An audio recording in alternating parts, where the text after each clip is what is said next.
Tabitha. Welcome to the Miracles Happen Fertility Podcast. Hi, Maria. Thank you so much for having me. I'm so excited to be here. It is a delight to have you. You actually referred somebody else to me to talk about crystals. Yes. And then I looked at your website and I went, why am I not talking to you? Yes. I want to talk to you. You know some stuff. Yes. So I know a little bit. Yes. You know, I just say probably know. Okay, well, we need to tell people that before I hit record, you said, oh my God, I could talk forever about all this stuff. So you know a lot. Yes, a lot of yes, stuff. I do. And so today will just kind of be a little taste because this is a very vast topic. And I want to make sure that we have time to go into a couple specific things that could help with fertility. Perfect. So we'll see how it goes. Yes, that's so great. So before Tabitha says who she is, before you say who you are, I'm talking to the listeners and the viewers now. If you are listening to this from on the podcast itself, you don't get to see her stellar background. She's got this cool Star Wars. Is it a mural behind you? It's actually wallpaper that we got in Europe. So we moved back to the US from Germany in 2018, and my husband bought this wallpaper and brought it back with us and had it put up here. This is his office. But I find it very fitting, the whole idea of Star Wars and the Force, and we're talking about these plant energies. So. Yes. And you do a lot of other energy work too. I read on your website, womb things that I'd love to know more about. Today we're focusing on some plant energies and plant things for wellness, really.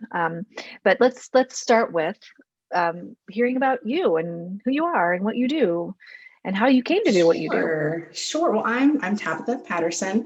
Because I don't know where to start in terms of. I guess I'll just start with high school, college time frame.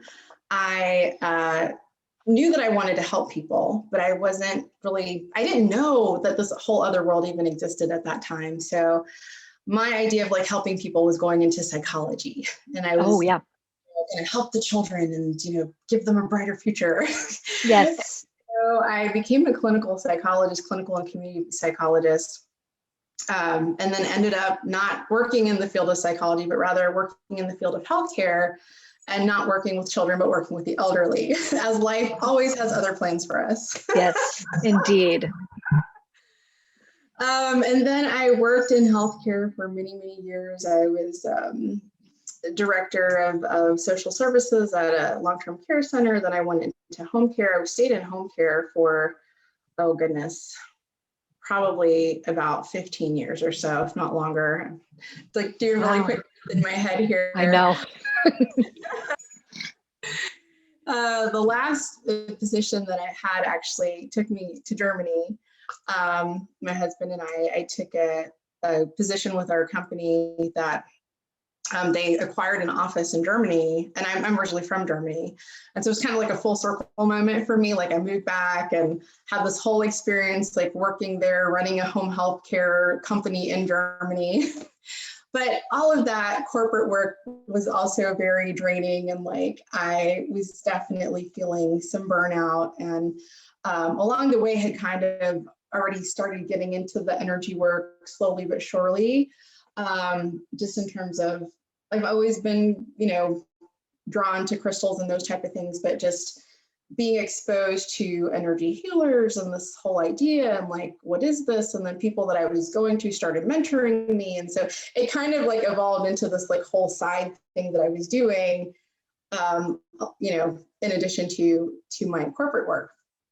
And so how I got into specifically the plant piece of it was in 2014, the local yoga studio here in Virginia, where I am, brought in this line of essential oils, and they started doing little courses, how to use them. And I started using them medicinally because I was if I can do something natural rather than going to, allopathic medication. I'm not anti-allopathic medication. I take allopathic medication when I feel the need to. And even with that being said, like, natural's not always better, natural's not always safe. So definitely, you know, do the research. But then that's kind of what happened to me. Someone gave me some bad advice. I took an essential oil in a way that I shouldn't have, and I ended up burning myself.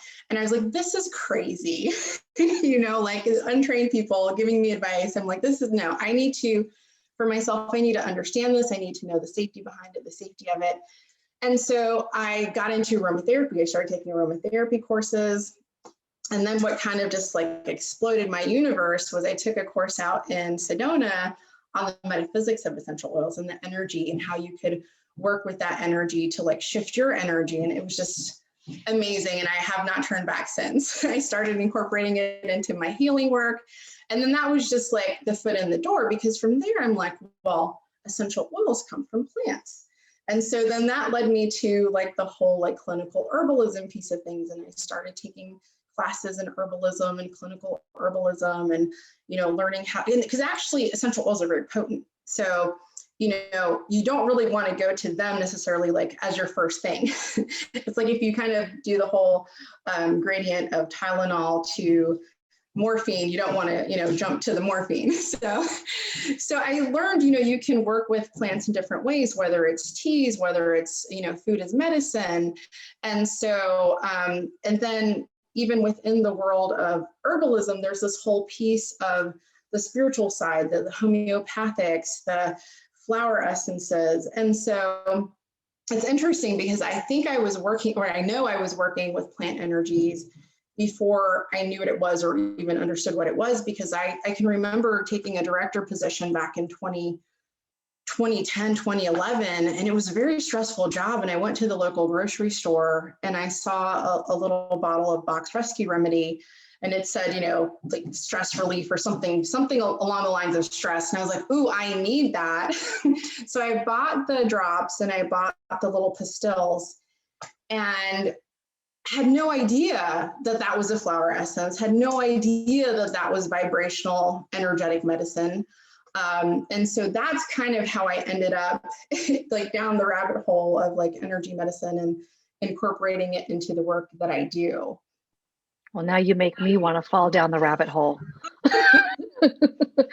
I have to tell you that box flower remedies, rescue remedy, for people who are just listening, you didn't get to see, my dog Jake just poked his head in onto the screen.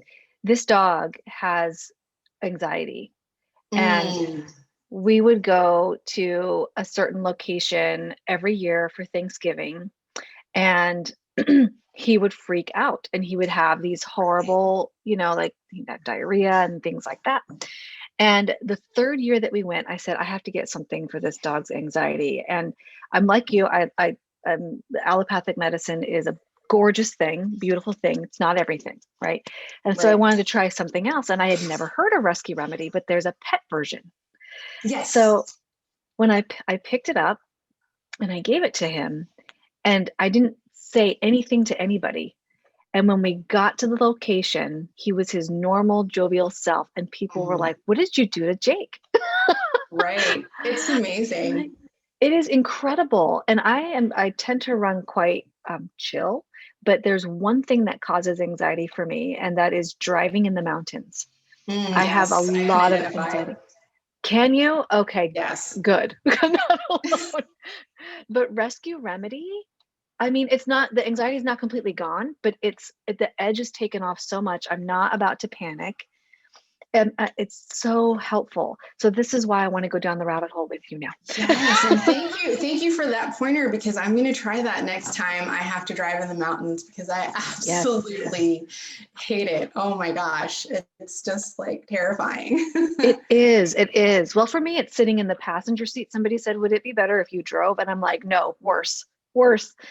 Even sitting in the passenger seat when there's no railing, I kind of lose it. So rescue remedy, I have the pastilles. I love them so much.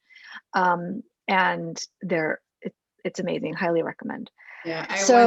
I'm sorry, go ahead. No, you I was just going to say, I went to this conference in the mountains, and this was before the time of like all the GPS wonderful things that we have now, actually. And I was coming home and like following the directions, but I didn't realize that it was like the shortest route. And so I ended up like going, I was like at the top of this mountain and like winding down, which is not how I got there, but somehow this is like how it was taking me home.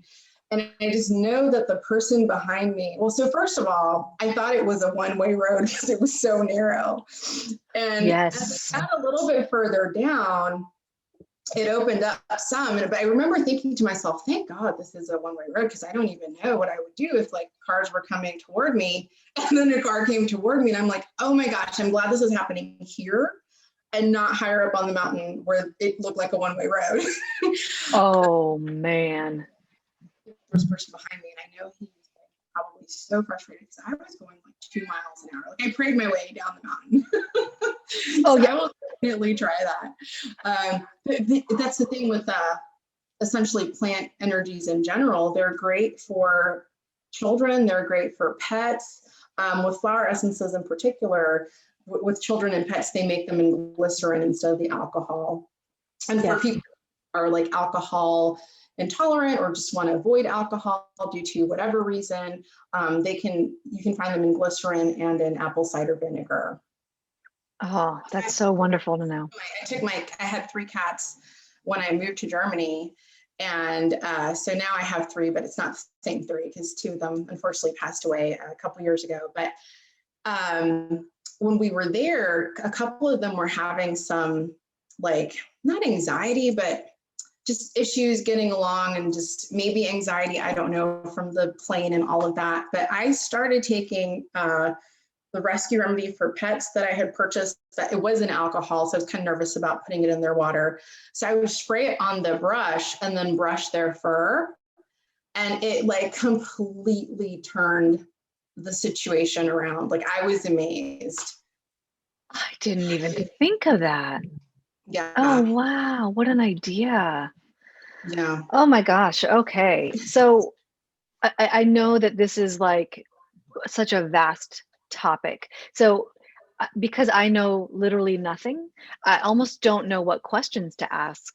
So Right. can you start with just kind of what do you mean by plant energy and plants to help all these wellness things that we're talking about, essential oils you Yes. mentioned, we're talking about the plants themselves, food are you talking about? Like, Yes. there's so much. So if you could just riff on it for a little bit, what do you mean? Right. So I'll try to like make it make sense, because there is really so much. Hold on one second. My cat's trying to get out of here now. Oh, our lovely fur babies. The joy of pets. I know. So, okay. So let me start at sort of the beginning. Well, actually, let me make a distinction first. So many people may have heard of herbal energetics, which is kind of taking an herb known to counteract a state. So if you may have heard of herbs as astringent or heating, cooling, moistening. So the idea in herbal energetics is you take the constitution of the person, and this is in Western herbalism, it's in Ayurveda, it's in traditional Chinese medicine. You take the constitution of the person and then you match an herb to kind of counteract whatever that condition is that's going on. So if they have a damp condition, you would look at, an astringent herb. But so that type of energetics is not what I'm talking about today. So I'm talking about the actual like energy of the plant and like what it has an affinity for and how it can assist us in healing. And again, kind of how I got into this was through the more like medical side, but then it opened up to the energy side for me. And it's kind of, if you think about the mind-body connection and how we make that distinction, but they're really interconnected. It's kind of like that with the plants too. It's like we can talk about it as a medicinal remedy or an energetic or vibrational remedy, but really it's kind of hard to tease the two apart, even though we'll be talking about them separately. But one example that I love to give for that is dandelion. So a lot of people, they'll drink dandelion tea or work with dandelion, you know, as part of their diet to detoxify the liver. But if you look at like traditional Chinese medicine, the liver is where we store anger. And so from an energetic medicine standpoint, you would also work with dandelion tea or dandelion to resolve past anger issues or anger issues that have gotten stored in the liver. And sometimes what will happen too, especially if somebody's not aware, is they'll start working with the dandelion tea to detoxify the liver, and they'll find that they have anger and they're like, what's going on here? I don't know what's happening, but it's bringing those things to the surface to be cleared. So it's kind of good to know what the energetics are behind what you're eating or drinking, because it just can shed some light on things. But the plants are here to support us. And there's so many ways energetically that you can work with them. So again, a lot of people may have worked with it and not known, like for example, when I was taking flower essences and had no idea. Same thing with homeopathic medicine, that's also vibrational. Things like smudging your home, if anyone does that, that's a form of like working with the energy of the plant. And again, that's twofold, right? Because like sage in particular, if you're smudging with sage, it really like physically kills bacteria in the air, but energetically, it's also clearing out negative energy. So it's like the actions tend to be fairly similar. Okay. Yeah. And even like, so I'm not like a feng shui expert or anything, but even from a feng shui standpoint, like there's certain plants and things that you can put in your home. So for example, like speaking of fertility, they say if you put an orchid in your love corner, that has an affinity for bringing about like the energy of fertility. So there's so many ways that you can work with energy and like the energy of plants specifically. Even like high quality photos give off energy of the plants, teas, hydrosols, essential oils, food is medicine. There's so many ways, so many ways, which is why I said it's a very vast topic. And we probably won't be able to cover everything today, but you know, thought I would maybe focus on a few flower essences in particular and essential oils as well. And if you have questions about anything else, like specifically, but there's just so much that goes into it. Oh my gosh, it sounds like it. Yeah, there's so much to know.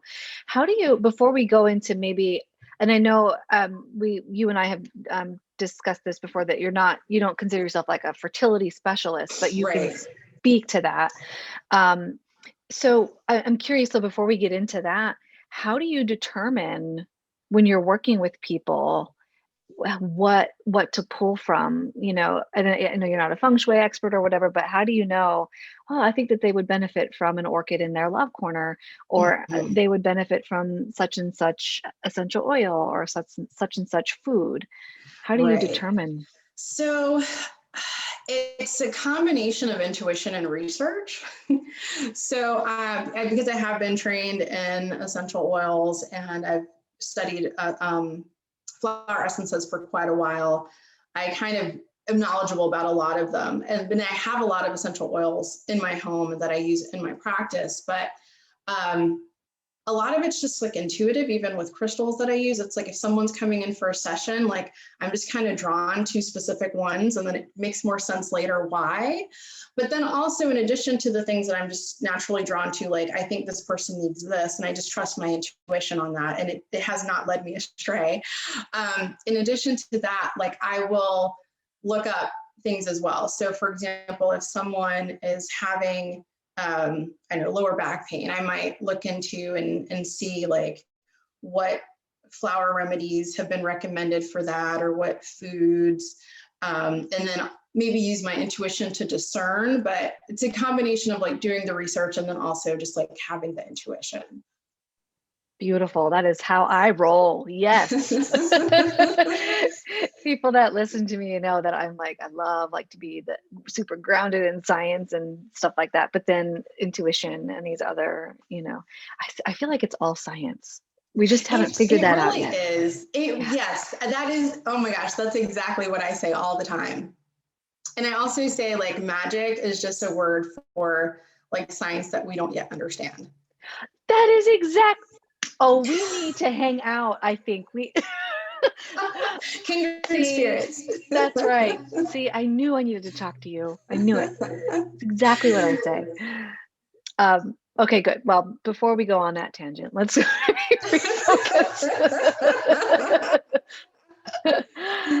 So, can you talk to us about plant energies that certainly restore health and vitality in general, but that maybe you would talk with somebody about in terms of fertility and yeah, if you can just Right. riff on that. So flower essences support us in releasing patterns that no longer serve us, patterns that have become limiting, that probably at some point in our life were useful. So for example, an easy example that I like to use is like the person who maybe now is like in their mid 30s and has difficulty expressing themselves and speaking their truth. And as a child, maybe they were told, don't speak now, adults are talking. And so that, and it's maybe not for everyone, but for that person, like that turned into a pattern. And at the time, like during their childhood, it was a pattern that served them well, because it's like, okay, if I follow this, if I don't interrupt, then like my childhood goes better, like I don't get in trouble or whatever it is. But now at 30 something, it's no longer serving that person to not speak up, to not be confident, to not speak their truth. And so that's where flower essence can come in and help resolve that pattern, delete that pattern. Not necessarily a flower essence. Again, plant energies are in all forms of plants. So even if you wanted to work with an essential oil on this, you could. I just went straight to flower essences because that's what we were talking about. But there are other ways to work with the plant too. It doesn't have to be a flower essence, but they're there to dissolve these patterns that are no longer serving. So with fertility, it could kind of be like, what is it that I'm trying to work on at this point? Is it, what's the word I'm looking for? Where they're not sure the cause of the infertility. Unexplained. Yes, I don't know why that term just went right out of my head. Not sure. But whether it's unexplained infertility, whether there's a fear that maybe like you need to actually kind of go within and kind of figure out what are my fears, because they may not be apparent on the surface, but maybe a fear of childbirth, a fear, of mothering, a fear of labor. I read a story about someone who wanted a child, but she didn't want it with the person she was with. And that acted as an energetic block to her getting pregnant. So there's so many flower essences out there. So when Dr. Bach created the original 38 in the 1930s, like that was like the line, those were the 38 that you went to. And people, now there are some people now who still stick, some practitioners who stick to that original 38, some, naturopaths, homeopaths. But there are companies out there now making flower essences from every flower under the sun. There's so many to choose from. And Flower Essence Societies is a great example of a company that has multiple flower essences in their line, in their range. And so it's really like, what aspect do I want to work on would help lead you to which flower you wanted to choose to work with. And then depending on the company, some of them have combination essences that can be good. There's a company called Lotus Way. They have, I think now they might be up to 10 or 12 combination essences that people can take to work with, whether it's kind of coming into themselves or being more comfortable with themselves. Like they have one called Fierce Compassion. There's Radiant Energy.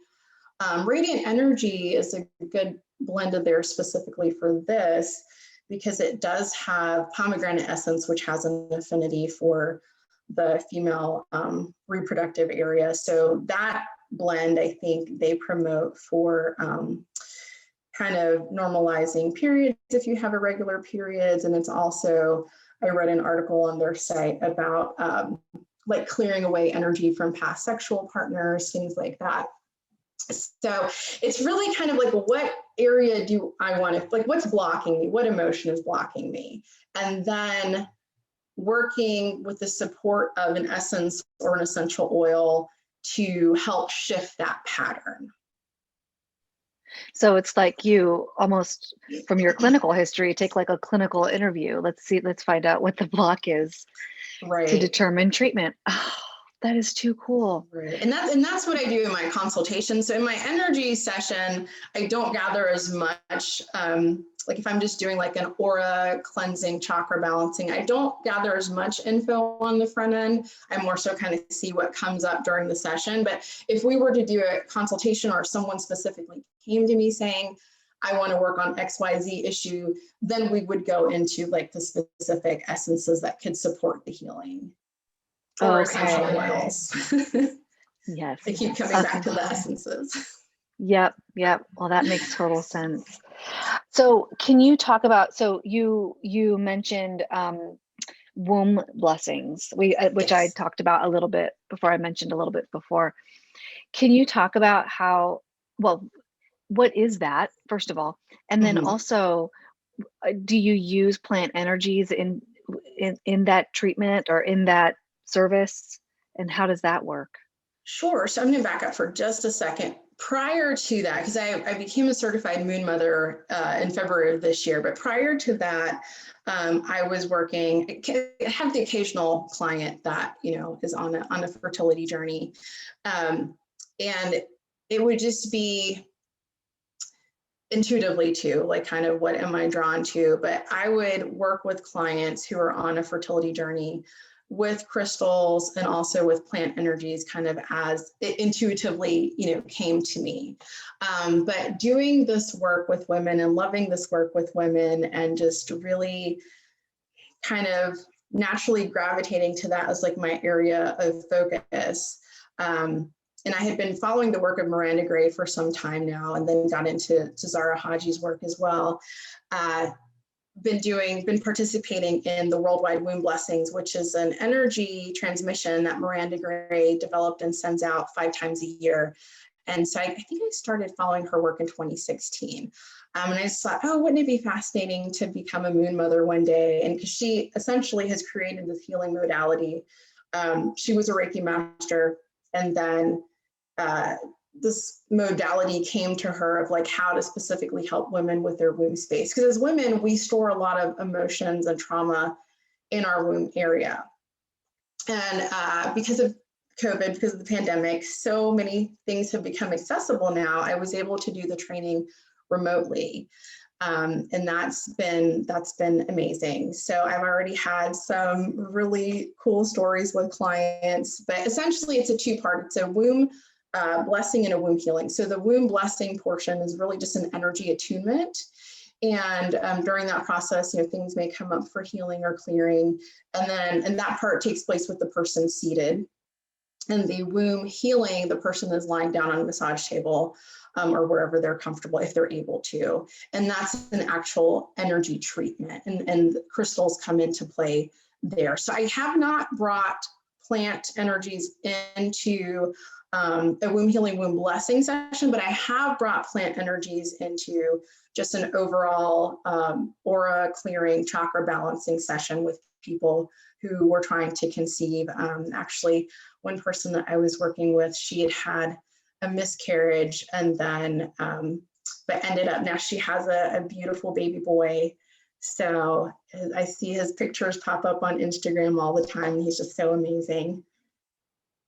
It's so lovely when you know, client stories happen that way. Yeah. To see people at their darkest and then to see the light on the other side is such a beautiful thing. Yes. So how do you use plant energies when you said working with the aura or clearing yes, so if or? I'm in an energy session, like if I'm doing whether it's a Reiki or other type of energy healing, because I've studied other modalities as well. So I kind of created my own thing with the plants and the crystals.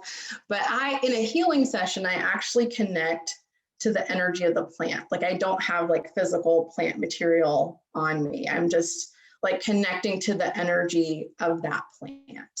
And it's plants that I have worked with, you know, in a tactile way so that I know and understand and have felt the energy. I wouldn't try to work with a plant that I've never been exposed to in that way, because I think that would be challenging. But in an actual session, I connect with the energy of the plant, and I use that to help to facilitate healing. And then outside of that, when I'm making recommendations to clients of what they can do to continue to support, because I'm a big proponent of empowering people to be their own healers, that's where I would make recommendations about either the flower essences or aromatherapy, you know, essential oils, or some other form. Some people I've just recommended that they do work with tea, like a dandelion tea or whatever it might be.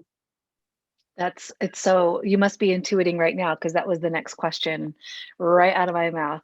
What do you give people instructions? Like, how do you do, you know, things after this session? That's really wonderful. And there's nothing, I think, better than empowerment. I often say I like to work myself out of a job. Like, that's my job, to work myself out of a job. Yes. It's because even in the healing session, like I tell my clients, like, I'm not healing you. Like, I'm not doing the healing. Like, I'm channeling energy for you to heal yourself. I mean, obviously, like, I may get messages about what it is that comes up that I'm then sharing, but you know, they are the healer. I'm just helping. That's a beautiful way to approach a healing session. So I'm curious if we can get like just a little sliver of this plant stuff. Do you ever talk about foods to eat? Do you ever tell people, look at these particular foods? I don't necessarily recommend specific, well, yes and no. So I have made specific recommendations. Like, for example, if someone were looking to clear their third eye, like if they were, you know, having some issues with, like, they wanted to open up their perception, I would tell them to work with beets or beet juice, or almonds or almond milk. If somebody's having like a heart chakra thing, I would probably recommend like leafy greens like spinach. But then also I will make recommendations to people, again, kind of empowering them. You know, if you want to continue to work on this, you know, look up foods that are good for the root chakra. And actually that part's kind of intuitive too, because it's like root type stuff. So it would be like carrots and root vegetables. And it's funny because even with the essential oils and the plants in general, it's very intuitive like that. Are you familiar with the doctrine of signatures? No, I'm not. The doctrine of signatures kind of states that, and that was something that I think Paracelsus came up with in the 16th century. It's essentially that the plants like tell you what they're for, you know, like based on how they look, or based on like the environment in which they grow. Like if something, you know, grew somewhere where there's not a lot of water, or like if something grew like even just the color or the shape of the plant. So, you know, you have like plants that have like names of like what they're good for, like bone set, things like that. And so, and there's this chart that floats around the internet all the time where they have, it'll be like a walnut, and then it'll say like, this is good for your brain, and the slice of a carrot, this is good for your eye. And so nature is like very much like, it's intuitive. It's like telling you here, like, this is what I can help you with. Yeah. Yeah, and Nature's amazing. the precursor to flower essences, like how this came about with Dr. Bach, was actually in the 11th or 12th century. There was a practitioner, I think she was a nun, by the name of Hildegard von Bingen. She was treating people's ailments with the dew off of flowers. And so a few hundred years later, Dr. Bach's like, this is great, but it doesn't last very long. Like, you know, this dew is so hard to accumulate, you know, a decent amount of, and then make it last. So that's where he got the idea. And it's not just as simple as collecting dew and then cutting it with alcohol. Flower essences are, they're made, the way that they're made is like you have water and then the plant material goes in, and then it infuses in the sunlight, and then, you know, it starts cutting with alcohol. Like you have the mother which is like 50% alcohol, 50% plant water, and then it just keeps getting cut till you're left with mostly alcohol, but you still have the vibration of the plant material. So it's not taking you and then mixing it with alcohol, but that's where he got this idea from of how to create the flower essences, and that's still how they're made to this day. Unless it's a poisonous plant, in which case it's like just done by infusion and not actually placing the plant material into the water. Okay, so when you said that you only know a little bit of stuff, I'm like, really? Yeah, I was partially just kidding around, but you know a lot of stuff. So, because I was gonna ask about the like why almonds for third eye, and that's the shape of like what, the pituitary gland, or the, is that why almonds? You know what? It could be. I hadn't thought about it, but it could be that that's why. Yeah. Or like that's the correlation. Not that that's why, but that's the correlation there. Oh, so cool. Yeah. Interesting stuff. Well, good. So, is there anything that you can, just as a general, attending to the fertility, second chakra, or first chakra, really all the chakras are All really the important in chakras. fertility. Again, like we talk about them as separate, but they're really interconnected. Yeah, they are. Connected. Like I had one client that there was this thing going on between her throat, her heart, and her solar plexus.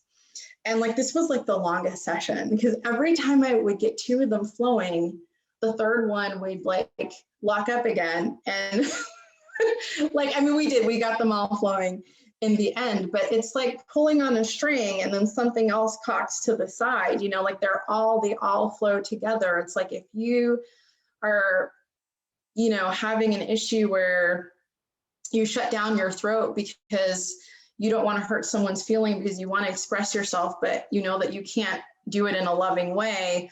Well, you've just shut down your throat, but your heart is also part of that, like it's a heart throat connection thing. And so it's so many with, like all of our chakras are interconnected. And if there's one issue somewhere, it can just throw everything else off balance as well. It's a beautiful system. Yeah.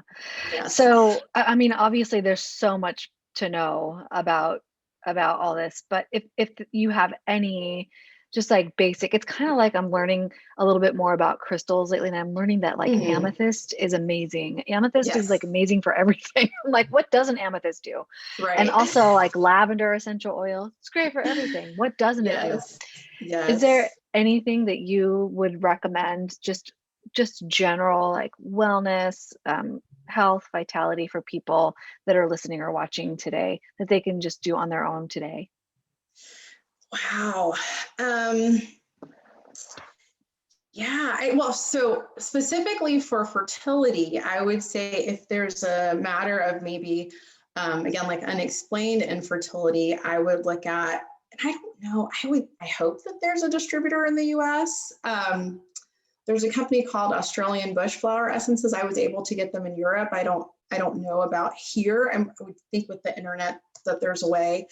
But they have a combination between their she oak, which is the female oak tree flower essence, and the flannel flower essence, taking those two together.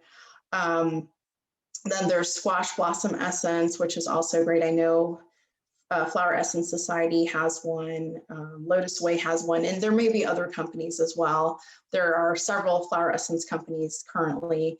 And then pomegranate flower essence is another great one that has an affinity for fertility. In terms of essential oils, I would say jasmine, cedar, rose, and even not just the oil, but just rose in general. Like if you can get your hands on rose elixir, or having a tea that has rose flowers in it. Rose actually is a great detoxifier as well, but it has an affinity also for fertility.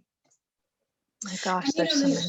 And there's so many factors that go into fertility, physical and emotional. Like, so for me personally, at the time where I was trying to conceive, I had a ton of stress at work, which was affecting my physical health, which at the time I didn't know all the physical stuff that was going on. And I had emotional stuff going on in.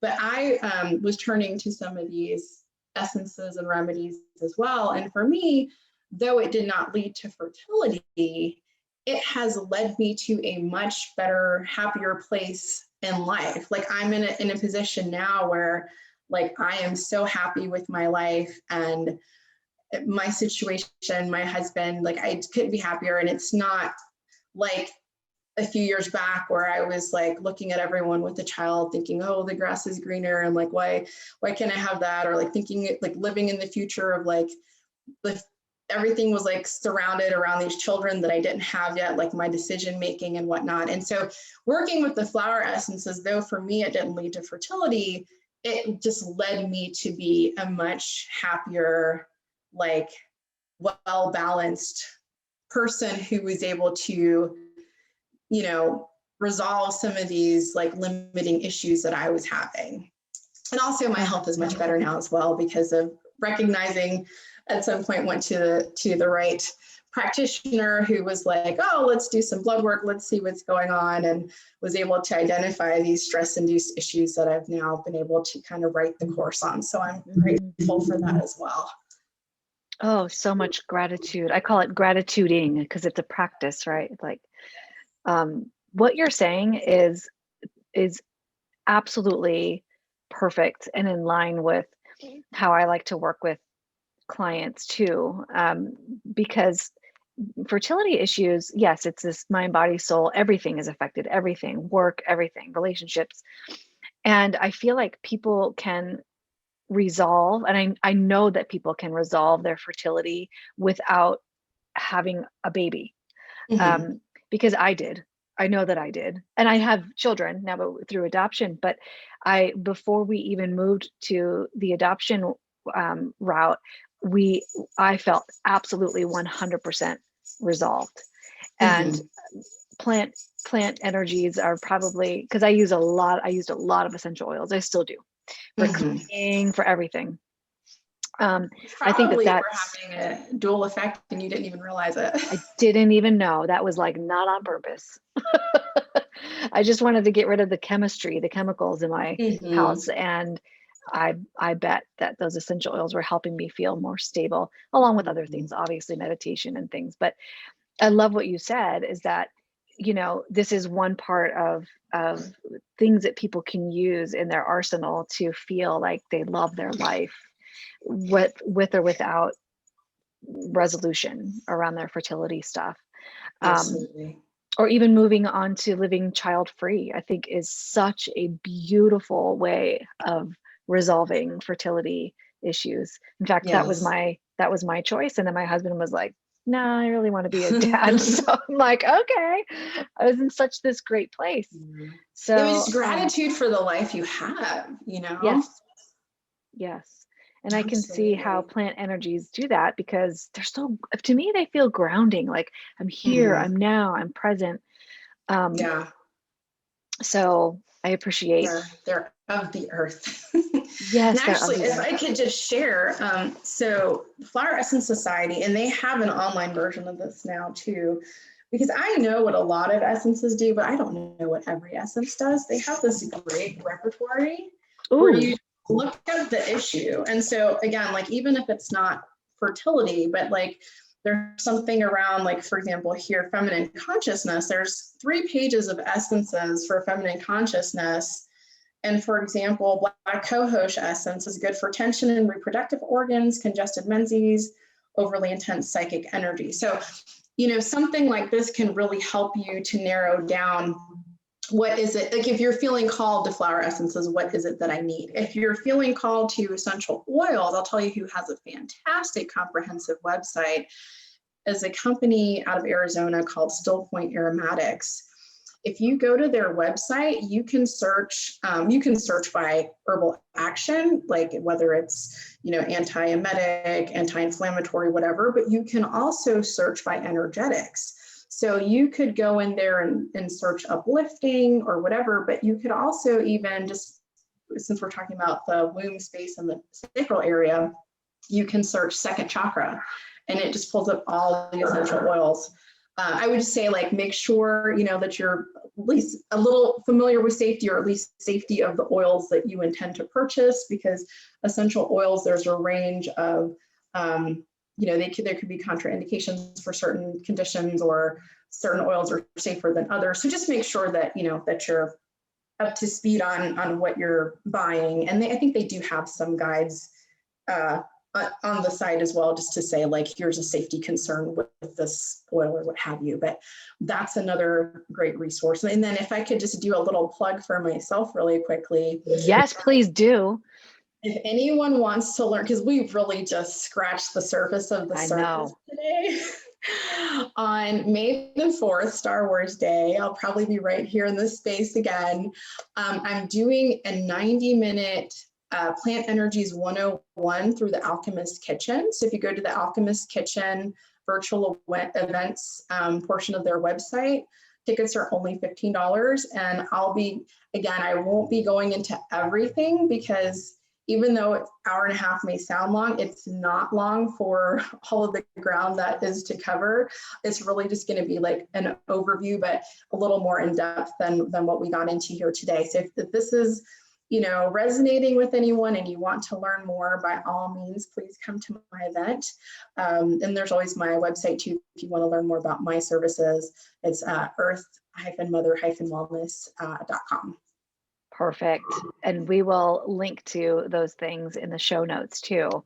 So, wow, thank you so much. I love how you put that. We've only scratched the surface of the how'd you say that? Of the surface. Scratch the surface of the surface. Can you leave folks with just any words of hope or wisdom that you might have around their journeys? Yeah, I would say, in terms of words of wisdom, you know, obviously the physical aspect is very important, you know, knowing what's going on in your body, you know, seeing a doctor, whether it's a gynecologist or a fertility specialist, like having the blood work, knowing about your conditions, whether it's autoimmune or something else, but not to ignore the emotional side of things, because those things really can act as blocks to your fertility. So whether it's a fear, like we mentioned earlier, fear of childbirth, or fear of mothering, or whether it's like an emotional trauma from, you know, an assault that happened years ago, or, you know, anger with your own mother over something. Just try to like really drill down and figure out what emotions are going on. Because there's this book that I read by Amy Raup, and I love how she phrases this, but it's, I guess in traditional Chinese medicine, they refer to the womb as your child's palace. And so this idea of like the child wanting to come into a joyful palace, and how you make that palace a place of joy is by working through like all of these negative emotions. You know, like when you, as I did, like, you know, when you get your period and you're like upset or disappointed or like saddened, like, oh, I'm not pregnant this month. You know, like focus on, oh my gosh, like my body is doing what it's supposed to do. Like I'm having a regular period. Like this is a good thing. Like, you know, just framing things positively and like focusing on the emotional side and making that child's palace a joyful place, I think plays a much more important role than we're taught to realize, like growing up in our society. I love that. I love that phrase. I kind of want to name this podcast that. It's like so fun. Your child's palace. And I often feel like people need to mother themselves too, right? Mm-hmm. So like creating your palace for yourself. Yay. Yes. Let's do that. Absolutely. All right. Well, Tabitha, I really appreciate your wisdom and your insights and knowledge today. I would love to have you back and go down that rabbit hole even further. Yes, I would love to come back and talk about this more. Like I'm so passionate about plants. No, you obviously know so much. And there goes my dog barking at the very end of this. Hey, he waited till the end. He was good. Yeah, he did. All right, Tabitha, thanks so much. Thank you.